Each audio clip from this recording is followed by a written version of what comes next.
Hi అండి, welcome to Vennelakanti kitchen. ఎలా ఉన్నారు? అందరూ బాగున్నారా? ఈరోజైతే మన వెన్నెలకంటి కిచెన్లో పాతకాలం వంట చేస్తున్నానండి. అదేంటి అంటే కొబ్బరితో కొబ్బరి పప్పు, పొడి పప్పు. ఇది చాలా ఓల్డ్ ట్రెడిషనల్ పప్పు అనమాట. చాలా చాలా టేస్టీగా ఉంటుంది. మరి ఇది ఎలా చేయాలి ఏంటి అనేది ఇప్పుడు మనం తెలుసుకుందాం. నేనైతే ఏ వంట చేసినా కూడా ఎక్కువ మటుకి ఇత్తడి గిన్నె ప్రిఫర్ చేస్తానండి. ఎందుకంటే దీంట్లో పప్పు చేసినా, కూర చేసినా, లేకపోతే ఉప్మా చేసినా, అన్నం వండినా, ఏది చేసినా మనకి టేస్ట్గా ఉంటుంది, హెల్తీగా ఉంటుంది. ఇప్పుడు దీంట్లో నేను ఒక గ్లాసు పప్పు బాగా కడిగేసి స్టవ్ వెలిగించి స్టవ్ మీద పెట్టాను. అయితే దీనిపైన ఇప్పుడు మనము మూత పెట్టకుండా చక్కగా ఉడికించాలి. ఆ ఉడికేటప్పుడే మనం కొంచెం పొడి పొడిగా పప్పు వచ్చేటట్టు ఉడకబెట్టుకోవాలి. ఇప్పుడైతే పప్పు స్టవ్ మీద పెట్టాను, ఉడుకుతూ ఉంది. ఇప్పుడు ఈ ఉడికేటప్పుడు నేను ఒక చిన్న టిప్పు చెప్తానండి. చాలా మందికి ఏంటంటే పప్పు పెట్టేటప్పుడు సడన్గా ఒకసారి పొంగొచ్చేస్తూ ఉంటుంది, స్టవ్ అంతా కూడా గలీజ్ అయిపోతూ ఉంటుంది. అలాంటప్పుడు ఏం చేయాలి అంటే మనము కొంచెం ఉడికే ముందే కొంచెం ఆయిల్ వేయాలి. చూసారా అండి, పప్పు అయితే ఆల్మోస్ట్ ఉడికిపోయింది. మనము పప్పు పొడి పొడిగా ఉడకబెట్టుకోవాలి.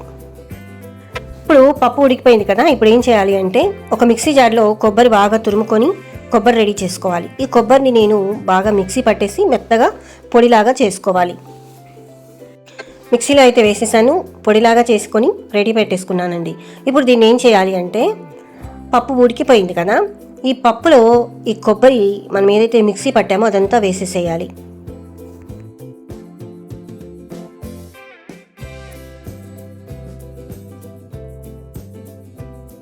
ఇప్పుడు కొబ్బరంతా వేసేసాక స్టవ్ సిమ్ చేసేసుకొని బాగా కలిపేసుకొని కాసేపు మూత పెట్టేసేయాలి.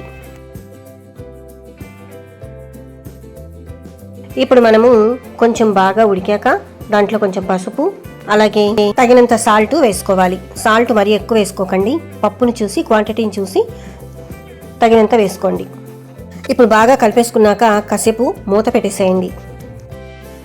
ఇప్పుడు ఒక 5 నిమిషాలు అయిపోయిన తర్వాత మూత తీసి చూస్తే పప్పు అంతా కూడా బాగా ఉడికిపోయి చాలా పొడి పొడిగా వస్తుందండి. ఇప్పుడు మనము దీంట్లో ఏం చేయాలి అంటే పచ్చిమిరపకాయలు, కరివేపాకు, వెల్లుల్లి రెబ్బలు నేనైతే తరిగి రెడీ పెట్టుకున్నాను. పప్పు కూడా బాగా ఉడికిపోయింది. ఈ పప్పు దించేసి మనము దాని మీద బాండి పెట్టుకోవాలి. పెట్టుకున్న తర్వాత దానికి కొంచెం ఆయిల్ వేసుకొని ఒక 2-3 స్పూన్లు ఆయిల్ వేయండి. పోపుకి సరిపడనంతగా ఉండాలి. ఆయిల్ తక్కువైనా బాగుండదు, ఎందుకంటే పప్పు ఉడుకుతుంది కాబట్టి మనం ఫ్రైలాగా రావాలి అంటే ఒక 2 స్పూన్స్ ఆయిల్ వేయండి.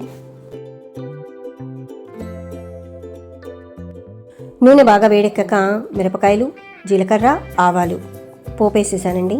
బాగా చిటపట అన్న తర్వాత దాంట్లో మినప్పప్పు వేయండి.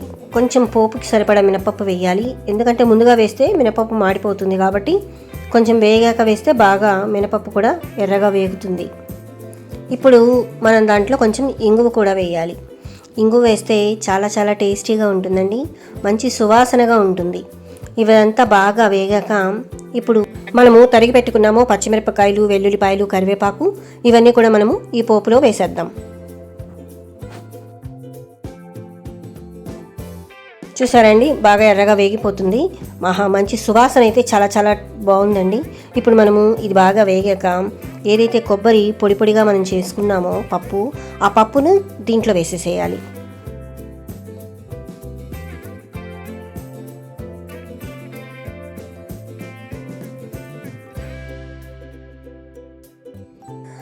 మంచి సువాసన, కమ్మదనం వాసన, చాలా చాలా టేస్టీగా ఉంటుందండి ఇది. అయితే పాతకాలంలో బామ్మలు, తాతయ్యలు ఎక్కువగా ఇలాగ పొడిపప్పులు చేసుకునేవారు. పొడిపప్పులు చాలా రకాలుగా చేసుకోవచ్చండి. మెంతికూర పప్పు, అలాగే తెలగపిండి పప్పు చాలా బాగుంటాయి. ఈ పొడిపప్పు చేసుకునేటప్పుడు కంపల్సరీ వెల్లుల్లిపాయలు వేస్తే ఇంకా చాలా చాలా బాగుంటుంది. ఈ ట్రిక్ అయితే మర్చిపోవద్దు మీరు, కంపల్సరీ వెల్లుల్లిపాయలు అయితే అలా వేయాలి, చాలా బాగుంటుంది. దీంట్లో ఈ పప్పు నెయ్యి వేసుకొని దానికి కాంబినేషన్ ఏంటంటే మెంతి మజ్జిగ పులుసు ఇలాంటివి వేసుకుని తింటే చాలా చాలా బాగుంటుందండి. అసలు అదుర్స్ అనమాట, అంత టేస్ట్గా ఉంటుంది. ఒకసారి ట్రై చేయండి, ఇంకా మరలా చేసుకొని తినాలి అని అనిపిస్తుంది. అందుకే అండి మన వెన్నెలకంటి కిచెన్లో ఇలాంటివి వెరైటీ వంటలు నేను చేస్తూ ఉంటాను. అంటే మన పాతకాల పద్ధతుల్లో చేసుకొని తింటే ఆరోగ్యానికి కూడా చాలా చాలా మంచిదండి. ఎలాంటి దాంట్లో మనం వండుకొని తినాలి, ఎలా వండుకొని తినాలి అనేది ఈ వెన్నెలకంటి కిచెన్ కాన్సెప్ట్. మరి చూసారు కదా, కొబ్బరి పప్పు చాలా చాలా టేస్టీగా ఉంటుంది. మీకు దీని మీద ఇంకేమైనా డౌట్స్ ఉంటే కామెంట్ రూపంలో తెలియచేయండి.